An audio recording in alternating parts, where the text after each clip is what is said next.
Spokesman for the Tigrayan People's Liberation Front, the Ethiopian politician, also an advisor to the acting president of the Tigray region. What did you mean in the last part of that tweet, sir?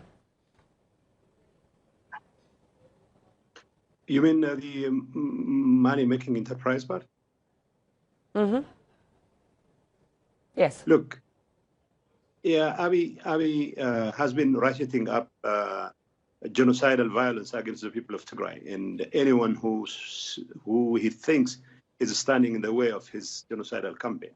Abiy, from the get-go, has never been interested in peace, has never been interested in democracy, has never been interested in reforms. He was mostly interested in making sure that the entire Ethiopian population were cowed into submission. So, you know, the Tigrayans, unfortunately for him, stood in the way of his imperial ambitions. He wanted to be the king of kings of Ethiopia, but unfortunately the Tigrayans stood in that way.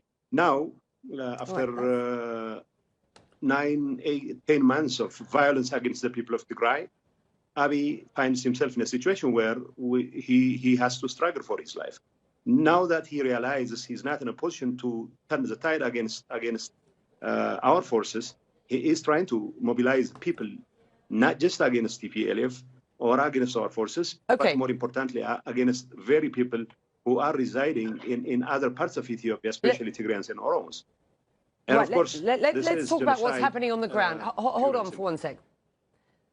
Well, there have been reports of atrocities on both sides. Let's be quite clear about that, from the UN and the Ethiopian state-run Human Rights Council. Over the past couple of days, we've seen rebel forces allied to the TPLF advancing on the capital, Addis Ababa. This has led the Ethiopian military to issue a call to veterans to rejoin the army and protect their capital. I want to get from you, where are these fighters right now, and what are the plans to move on the capital? You certainly said it's not an ultimate objective, saying we have to break the siege on Tigray, and we will do what it takes to break the siege. We will have to do everything in our power that Abiy has unleashed on Tigray. What do you mean by that, and where are these forces? It's quite simple. I mean, our forces are now in the northern part of Shoa, which is very close to the capital, Addis Ababa. Like we have been telling the world again and again, we're not particularly interested in the corridors of power in Addis. We're not particularly interested in territory. We are mostly interested in breaking the siege, which has been imposed by Abiy Ahmed. Once he realized he has failed in his military ambitions to retake Tigray, what he instituted is a reign of terror, especially by cutting off electricity, cutting off communications, cutting off banking services, and all those things. And our children are starving by their scores on a daily basis, by maybe tomorrow by their hundreds and by their thousands, simply because we said no to tyranny. Our children are being sentenced to death, and we have to break the siege. And the rest of the world, it seems to fail to understand how serious the problem is. Humanitarian aid has been blocked from the people of Tigray. Children are dying because of such a blockade, and we have to break this blockade. Right. And we'll continue to take appropriate measures to make sure that Abiy's chokehold on Tigray is broken. Okay. Last hour, I spoke to the Ethiopian government's spokeswoman, and when asked about humanitarian access into Tigray, she said it was the TPLF who is blocking aid from getting through. What's your response? Our response is, I will give you an example. When we took Kombolcha last week, we communicated our intentions to the UN authorities for them to take over operations. We were not particularly interested in taking over warehouses, about 70,000 metric tons of food. The easiest thing for us would have been to carry out operations to help our own people. But we communicated to the UN, and we have been communicating this to the UN authorities, including Under Secretary General Martin Griffiths himself, that we are not particularly interested in taking over UN operations, but we expect them to take over operations. We are trying to break the deadlock. We are working with the UN authorities to make sure that aid reach not only to Tigray, but also other parts of Ethiopia, including northern Wollo and southern Wollo, which are under our control, including, of course, the Afar region. We have never been blocking aid. It is the government, it's Abiy's government, which has been standing in the way of humanitarian aid. And of course, to the extent that there is a need for ensuring access to food, we have to use our military power to arm twist Abiy's government into relenting on its chokehold on the people of Tigray. That is your position. 9 opposition groups, including fighters loyal to the TPLF, recently formed a new alliance in Washington, saying they no longer recognise Abiy Ahmed's government as legitimate and would seek to establish transitional arrangements. What does that look like in reality? And how would the TPLF, who themselves governed Ethiopia with an iron fist, ensure a better future for the country?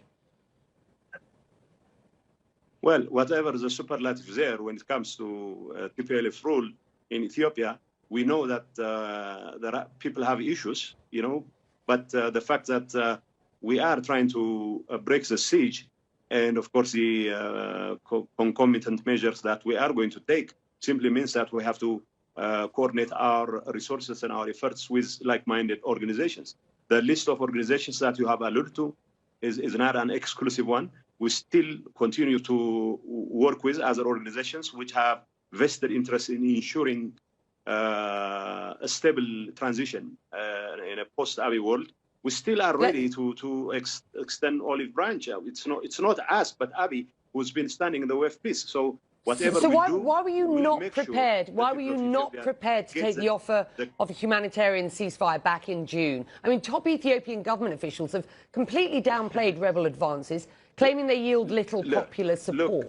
Is it a ceasefire that you are looking for at this point? I'm just asking. I haven't. No, with respect, sir. I'm just putting questions to you. I'm just putting questions to you. No. I'm just putting a question to you.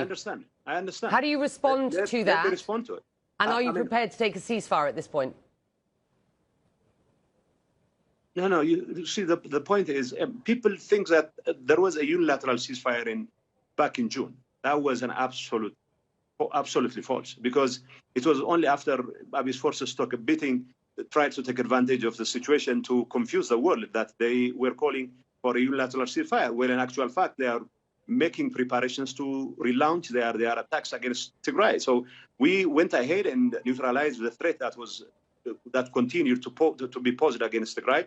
And now that we have pushed Abiy's forces all the way to Shoa, which is very close to the capital Addis Ababa, we have been telling the world that we're not interested in power, we're not interested in territory, we're not interested in anything. But as long as there and you're not interested in the ceasefire. Abiy's bombers are coming. It's a very basic Abiy's question. Bombers are coming and killing our children, for God's sakes.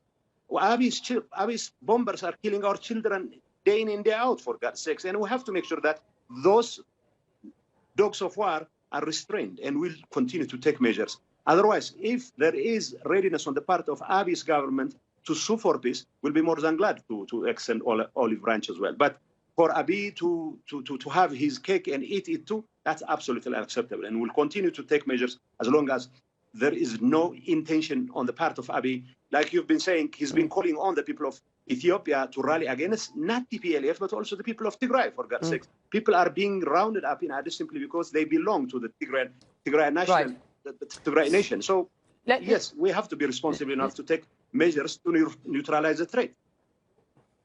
The Ethiopian government has accused the TPLF of setting up positions in civilian areas in Mekelle that are targets for airstrikes. How do you respond to that accusation?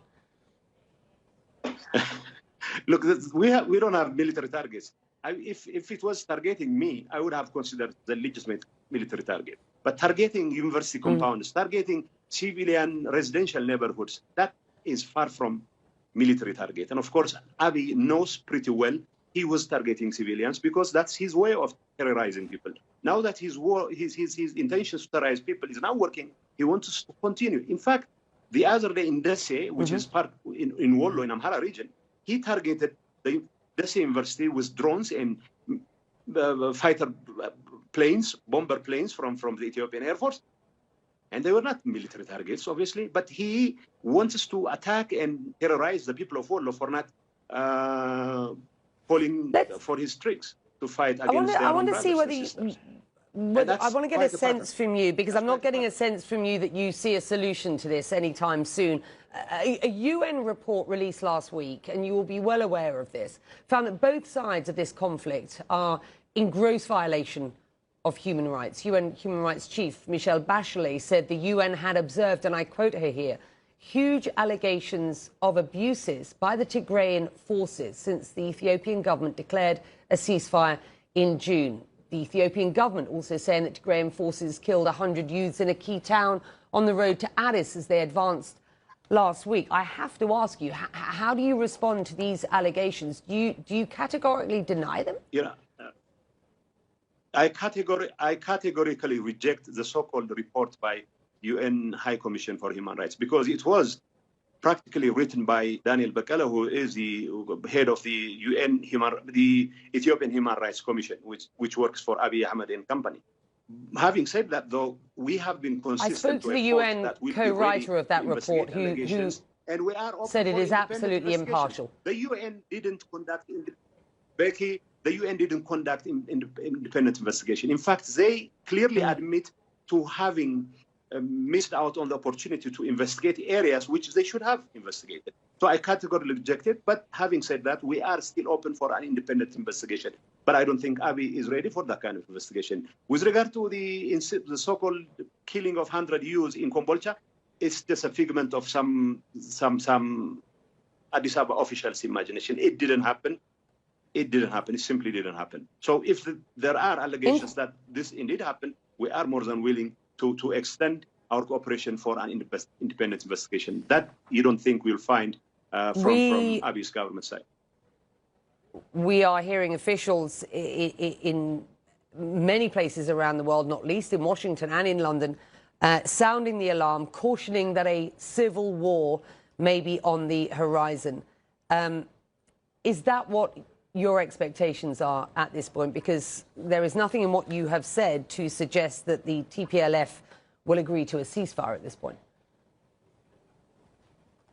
I would have thought the civil, I don't know whether to call it civil war, but that's a genocidal campaign by Abiy Ahmed has been in full swing, to the extent that there is going to be an issue. It is that the international community has failed miserably to take appropriate measures against a regime which has perfected genocide and genocidal campaign into an art form. Civil war is an understatement as far as I'm concerned. We know for a fact Abiy is trying to ratchet up violence against not just only Tigrayans, but also other people who are not willing to fight in his desperate cause. And he's been taking all kinds of textbook examples of repression and killing and tyrannical measures, including a state of emergency, which gives carte blanche for his security officers to jail people at will. And if this is not civil war, if this is not genocide, nothing is. With that, we'll leave it there. We thank you very much indeed for joining us with your perspective.